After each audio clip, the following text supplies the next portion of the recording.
다음 질문으로 좀 넘어가 보겠습니다. 네.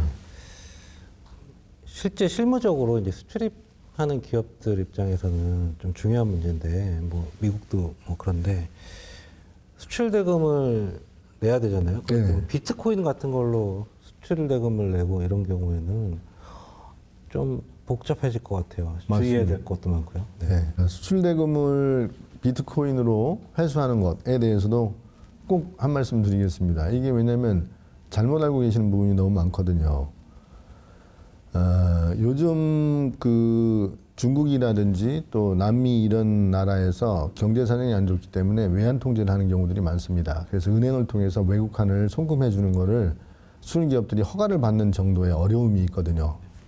그 상대국에서. 네. 그러다 보니까 아니 비트코인 있는데 비트코인으로 보내줄게라고 하면 아니 수출 대금을 받는 거니까 뭐 못 받을 이유가 없다라고 생각하는 게 대부분이거든요. 거기서 준다 그러면은 받아야 안 받을 이유가 없죠. 일단 돈을 회수해야 되는데. 네, 네. 실제 있었던 일 하나 말씀드릴게요. 네. 중소기업 A사 사장님이 술대금 1억 원 정도를 해외거래처에서 요청해서 직원의 전자지갑으로 받아가지고 전자지갑으로 비트코인을 받았습니다. 받아보니까 뭐 비트코인도 있고 다른 또 가상자산들이 네. 있잖아요. 송금소리도 없고 빠르잖아요. 네. 은행을 통해서 받는 것보다. 기분 좋게 퇴근하셨는데 몇 달 뒤에 관세청에서 세관의 출석 요구서가 날라옵니다. 네. 예. 아니, 무신고 외환거래 혐의로 조사를 진행한다고 통보를 받은 거죠.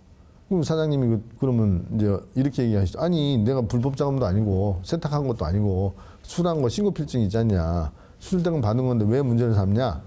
이게 이제 컴플레인의 핵심이거든요. 핵심 오해 포인트는 기업들이 가장 많이 착각하는 게 이거죠. 비트코인은 외환이 아닌데 왜 외환거래법에 따라 신고를 해야 돼요. 이렇게 얘기를 하는 거거든요. 근데 틀렸다는 거죠. 우리 법에서는 수출대금이 아니면 상관없어요. 그냥 비트코인을 받는 거는 뭐 외국환거래법 대상이 아닙니다. 수출대금이든 수입대금이든 이걸 가상자산을 이용해서 주고받으면 이거 외국환거래가 되는 거예요. 왜냐하면 수출대금이나 수입대금은 우리가 외국환을 통해서 결제받거나 결제해야 될 대금이기 때문에 외국환거래법을 적용을 받는데 그거를 비트코인을 이용해서 받게 되면 그 외국환 은행을 이용하지 않고 받았으니까 국가에 알려줘야 돼요. 외환 통계를 잡는. 이게 회수 안 된 걸로 은행을 통해서 그 외환 송금을 받게 되면 회수되거나 보냈다는 게 자동 체크가 됩니다. 외국환 은행이 신고를 하기 때문에. 근데 비트코인으로 받았으면 신고만 돼 있고 돈이 안 들어온 걸로 관리가 안 되거든요. 이래서 외국환 은행을 이용하지 않는 영수를 했다거나 지급을 했다는 신고를 해 주셔야 되는 거거든요. 네. 네. 그래서 전부 신고 대상이라는 거죠. 그러면 신고를 안 하면 어떻게 되느냐? 세관에서 조사를 하죠. 네. 찾아내면 100% 조사 대상인 거고요. 위반 금액의 이제 4% 과태료. 이렇게 금액이 크면 형사처벌. 과태료가 아니라 금액이 큰 경우가 많을 수 있죠. 한 번, 두 번 하다 보면 이런 게 문제가 되고 그럼 검찰에 송치되고 난 몰랐다라고 얘기하는데 외국환거래법은 뭐 우리 중소기업 사장님들이 몰랐다고 하시더라도 그거를 처벌 안 하는 게 아닙니다. 왜냐면 이거는 그 절차 자체를 규율하는 법이기 때문에 몰랐다가 통하지 않는다는 거죠. 더 위험한 게 있는데 네. 규제 회피 제한 뭐 이런 말씀을 많이 듣는데 중국의 외환 규제를 회피하는 거라서 괜찮다. 또 중남미 쪽은 다 이렇게 하던데요. 네. 이거 나오면 빨간불인 거죠. 상대방의 규제 회피, 중국 수출 당국의 외환 규제 회피. 이런 게 자금 세탁인지 거래 구조도 불투명하고 이 세 가지가 겹치면 리스크의 중심에 쓰실 수 있기 때문에 제가 조언드리고 싶은 부분은 새로운 결제 방식을, 그러니까 우리가 받는 은행을 통해서 받거나 이런 결제 방식, 신용장이나 이런 방식이 아니라 새로운 가상자산 이용 결제 방식이 들어올 때가 바로 전문가를 찾으셔야죠. 그래서 기술은 변화가 빠르고 빨리 오지만은 법은 다 몰았다가 1년, 2년 있다가 큰 금액으로 한 봉에 묻기 때문에 전문가가 상의하셔야 됩니다. 잘못하면 검찰 수사도 받고 관세는 또 세무조사 아니라 관세 심사를 세무조사라고 하더라고요. 네네네. 그런 것도 받아서 다른 것도 더 걸릴 수도 있고. 그렇죠. 뭐 네. 다 들여다보실 테니까. 네. 기업 입장에서는 주의하셔야 되죠. 네. 네. 그 가상자산도 어떻게 알았을까 싶은데 다 아는 거죠. 네네. 이제 뭐 신고 출입 이제 뭐 신고 같은 거 하다 보면은 맞습니다. 그 대금이 좀 이상하니까 맞습니다. 들여다보게 되고. 알겠습니다. 굉장히 주의해야 되는 비트코인으로 수출 대금 신고만 결제하는- 하면 됩니다. 네, 신고하면 됩니다. 네. 알겠습니다. 이번에는 이제 좀 더 흥미로운 얘기인데 실무적으로요. 뭐 경정 청구, 관세 부분도 경정 청구가 있죠? 그럼요. 네. 아마 국내 최초로 하셨다고. 네네네. 경정 청구가 뭐냐면 이제 뭐 국세나 이런 세금들도 환급해 주는 거. 내가 더 낸 세금을 환급해 주는 개념이라서 뭐 최근에 뭐 많이 유행도 하고 그랬었는데 관세를 경정 청구하는 건 조금 생소했어요. 생소하죠. 뭐 듀티백이라는 요 관세 경정 청구 플랫폼도 오픈을 작년에 하셨었는데 관세 경정 청구 이거 좀 재밌을 것 같거든요. 네네. 이 질문 나오면 뭐 사람들이 많이 물어보세요. 네. 갑자기 뭐 고사리 네. 왜 관사 고사리 얘기를 하느냐. 예, 삶은 고사리. 네네네. 삶은 대칭 고사리냐 삶은 고사리냐. 네, 대칭 고사리. 예. 현재 지금 법원 1심 진행 중인 대칭 고사리 사건은 데친 건지 삶은 건지가 뭐 이걸 해석하는 네. 쟁점의 문제였고 뭐 조세 심판원 심판관들이 다 공감을 하셨어요. 데친 거랑 삶은 거는 엄청 푹 끓인 거고 네. 데친 건 살짝 넣었다 뺀 건가요? 그렇죠. 네. 이제 왜냐면 네. 삶게 되면 사실 그 흐물흐물해져서 네. 뽀독뽀독하지가 않습니다. 대체하지만 뽀독뽀독하거든요. 네. 한국 사람들은 이 만졌을 때 뽀독뽀독한 고사리를 그 다음에 이제 후가공을 해서 뭐 볶아 먹든지 네. 이렇게 해서 이제 음식으로 만들어 드시거든요. 네. 근데 이제 그거를 요게 비닐팩에 포장돼서 들어왔는데 요거에 데친 거냐? 공정에는 데친 거라고 돼 있는데 그 데친 공정을 이제 세관이 인정 안 한다는 거거든요. 넌 삶았다. 그게 관세율이 다른 거예요? 그 데친 부가세가 과세냐 면세냐의 문제입니다. 네. 데친 거면 네. 부가세 2022년 7월 서민물가 안정을 위해서 부가세를 그 면세하는 걸로 네. 이 규정을 시행을 해서 네. 고사리 대칭 고사리 수입업자들이 한 1년여 이상 수입을 했거든요. 네. 2년가량 수입을 했는데 네. 세관이 요거는 데쳤다고 인정할 수 없다. 삶은 거다. 그래서 삶은 거라는 건 가공 단계가 이제 넘어갔다는 거죠. 그래서 부가세 과세다라고 해서 이제 당시에 다 행정 지도를 해서 안내해서 세금을 다 걷었죠. 그래서 제가 그걸 들어보고 요거는 좀 문제가 있는데라고 해서 네. 경정 청구하십시다. 네. 이렇게 이제 진행해서 추진하고 있는 것인데 네. 어쨌든 조세심판원에서 인정을 해주기를 기대했지만 네. 인정이 안 되고 네. 법원으로 가서 다시 또 이제 그 얘기를 가지고 네. 하고 있습니다. 네. 그래서 오늘 관세와 부가세는 해석의 영역이고 끝까지 다툴 수 있다는 상징적 사례로만 뭐 이 정도만 언급하고 넘어가겠습니다. 대신 이런 간접세들이 이렇게까지 다시 들여다볼 수 있구나를 보여주는 대표적인 사례를 네. 좀 소개해 드리려고 합니다. 네. 관세 경정 청구는 원래 거의 뭐 1990년대까지는 안 하던 제도였습니다. 네. 쉽게 말해서 관세 부가세 개소세도 잘못 냈으면 정식 절차로 다시 계산해서 네. 돌려달라라고 요구하는 제도거든요. 근데 예전에는 뭐 분위기가 그랬지만 한 번 통과하면 끝인데 이미 낸 세금인데 네, 안 될 것 같고. 뭐. 네. 네. 아니 법인세라면 뭐 조정임도 하고 뭐 소득세라면 이런 걸 하는데 관세는 그냥 넘어가는 거지. 네. 괜히 문제 삼았다 세관 조사받는 거 아니야? 네. 그래서 이제 제도는 있었지만 사실상 네. 잠자고 있었죠. 1990년대 말까지. 네. 근데 이제 듀티백을 만든 이유는 제가 뭐 단순하지만 사실 아주 오래된 경험에서 출발한 거거든요. 그러니까 2001년에 관세 심판만 전문으로 하는 통관 업무를 안 하고 전문으로 하는 남경관세사무소를 제가 처음 열었었습니다. 네. 예. 그래서 제 인생 첫 심판 청구 사건이 있었는데요. 그 사건이 바로 일본산 메달 게임기 개별 소비세. 네.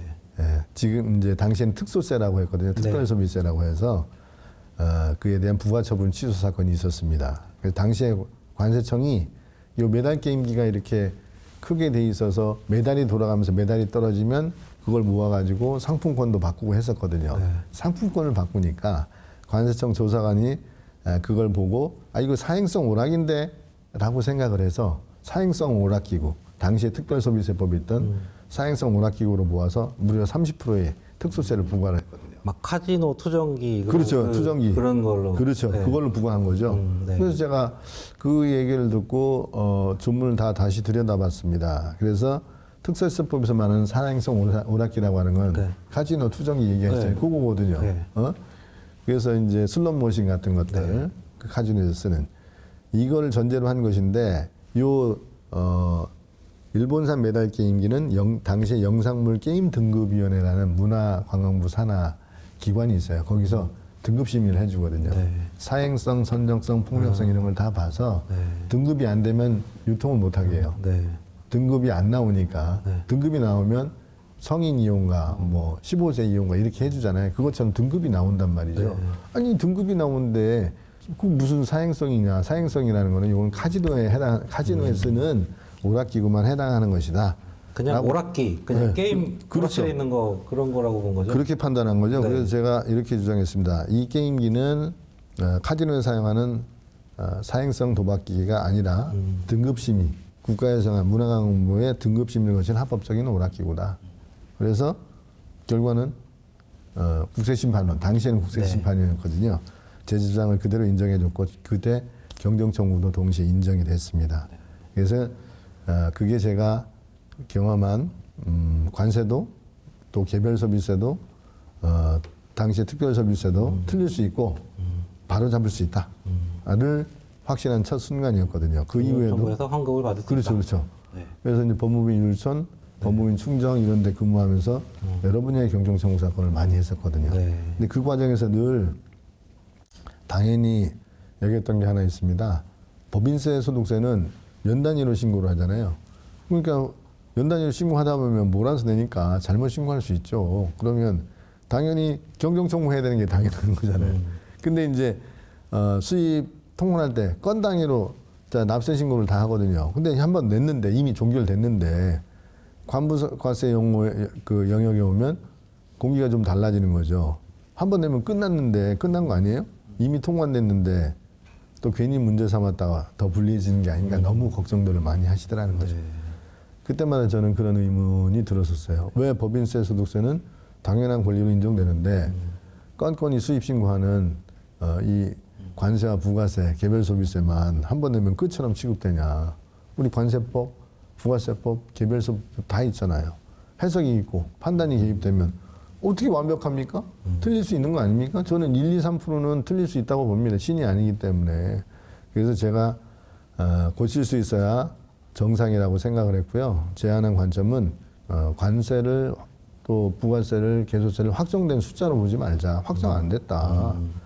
다시 이거 복귀해서 설명해 보면 다시 설명 가능한 결과물로 봐야 된다. 이런 생각에 출발한 게 듀티백입니다. 그래서 듀티백의 철학을 한 문장으로 정리해 보면 관세, 부가세, 개소세는 이제 싸우려고 하는 게 아니고요. 설명을 해서 언제든지 설명을 해도 똑같은 설명을 해서 계산이 합리적이어야 되지 않냐. 그래서 관세와 그 설명이 합리적이면 관세, 부가세는 바뀔 수 있고 그러면 더 낸 돈은 돌아와야 되는 거죠. 2001년도에 그 메달 게임기 사건에서 배운 그 원칙이 지금 제 모든 경정청과 듀티백의 출발점이라고 생각하시면 됩니다. 그러면은 이 기업인들이 뭐 기업 대표님들의 이런 분들이죠. 우리 회사는 관세가 좀 많이 나오는 것 같아, 많이 내는 것 같아. 그럼 한번 진단을 뭐 그럼요. 저희가 무료 진단하고 있죠. 네. 받으면 뭐 환급 받을 게 여기는 좀 있더라. 그렇죠. 이 분석해 드릴 수 있죠. 품목이 좀 이게 잘못 신고가 돼 있더라. 그런 개념인 거죠. 그렇죠. 네. 저희 그래서 거래하는 기업들은 저희가 5년치 신고 내역들을 다 분석을 해서 다른 회사에서 다른 관세 사무소에서 통관하다가 오신 그 거래 기업들도 마찬가지로 다 분석을 해드립니다. 분석을 해서 리스크가 아니라 환급 받을 부분이 있다라고 생각이 들면 그런 부분에 대해서는 무상 진단하고 절차까지 다 밟아서 그리고 받는 돈이 없으면 보수료도 안 받습니다. 그러니까 예를 들면 아까 뭐 고사리처럼 우리 회사는 고사리를 많이 취급하는데 뭐 그러면 그럼요. 그 관세가 부가세가 제대로 된 건지 한번 검토해달라 하면 저희가 나올 거 검토해서 없으면은 뭐 없고 맞습니다. 환급 받을 게 있으면 또 수수료를 내시고. 네, 맞습니다. 그런데 아직도 한 99%의 기업들이 내면 끝이다라는 생각으로 마음을 네. 좀 시간이 더 열리는데 시간이 좀 걸리지 않나, 마음이 열리는데 시간이 걸리지 않나 이렇게 네. 생각하고 있습니다. 하나 더 말씀드려 보면 네. 쿠키에 대해서 경영 청구를 저희가 했었는데요. 뭐 쿠키가 무슨 뭐 관세 이슈가 있을까 이렇게 생각하시죠? 과자. 네, 과자. 네. 그런데 이제 당사자 기업 입장에서 볼 때는 정말 큰 도움이 됐던 케이스거든요. 그 아시듯이 23년, 4년 위메프 사태 기억하시죠? 네. 그 쿠키를 판매하는 그 저희 거래 기업이 위메프 때문에 한 뭐 3, 4억 정도를 못 받아서 열심히 팔았는데 이게 사실 뭐 엄청나게 큰 타격이죠. 그래서 괴로워하고 힘들어하고 있었는데 저희가 이제 요 쿠키를 들여다보니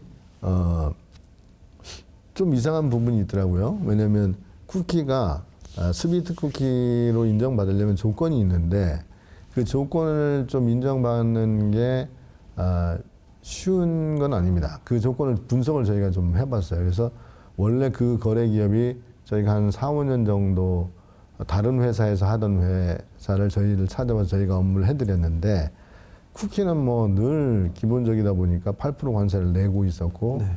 또 신고했던 세부를 일관되게 해야 되니까 이제 똑같이 신고를 하고 있었는데 검토를 하다 보니 회사가 어렵다고 거래처가 어렵다고도 하고 해서 저희가 분석해 보니까 이게 분석을 해서 해보면 가능성이 있겠다라고 판단이 들더라고. 그래서 저희가 사실 실험실로 보낸 거죠. 네. 실험실로 보내서 달콤하고 버터 들어갔다 뭐 이렇게 그러니까 스위트 쿠키다. 네. 아니 스위트 비스켓이다. 그래서 8%다 이렇게 했던 부분을 발상을 전환한 거죠.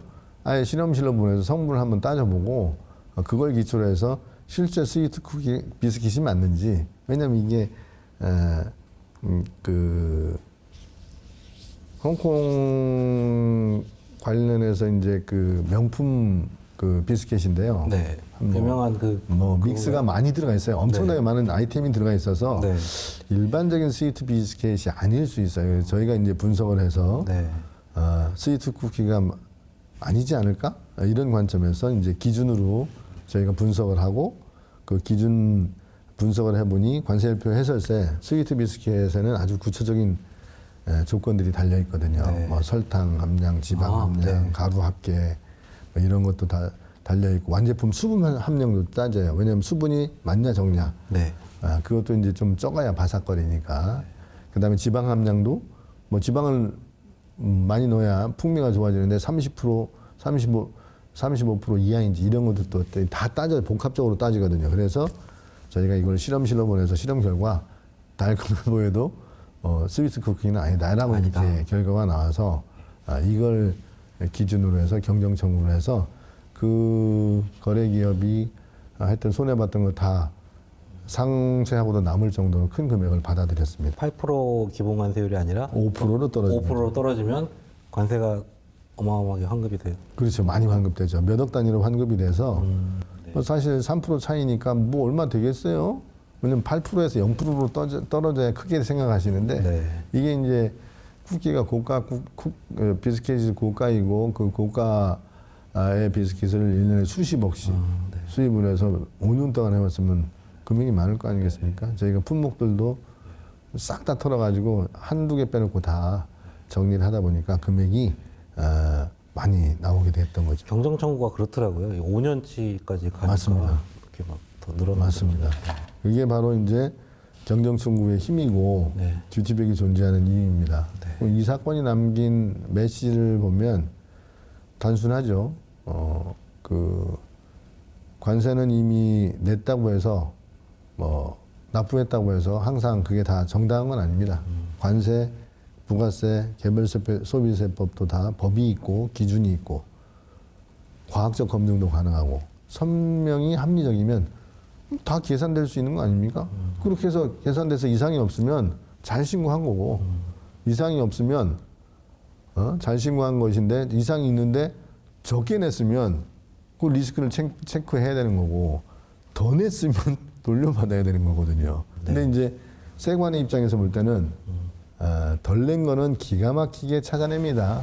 왜냐하면 덜 낸 것만 찾아내는 시스템이 됐으니까 더 낸 건 절대 안 찾아주는 거예요. 그럼 누가 찾아줍니까? 저희 듀티백이 찾아드린다는 얘기죠. 해본 분들이 하는 거기 때문에 듀티백이 검토해서 실제 더 낸 부분이 있느냐, 이거는 이렇게 어려운 경제 시기에 최상의 절세는 경정청구다. 최상의 관세, 부가세, 개수세 절세는 경정청구다. 이렇게 말씀드릴 수 있겠습니다.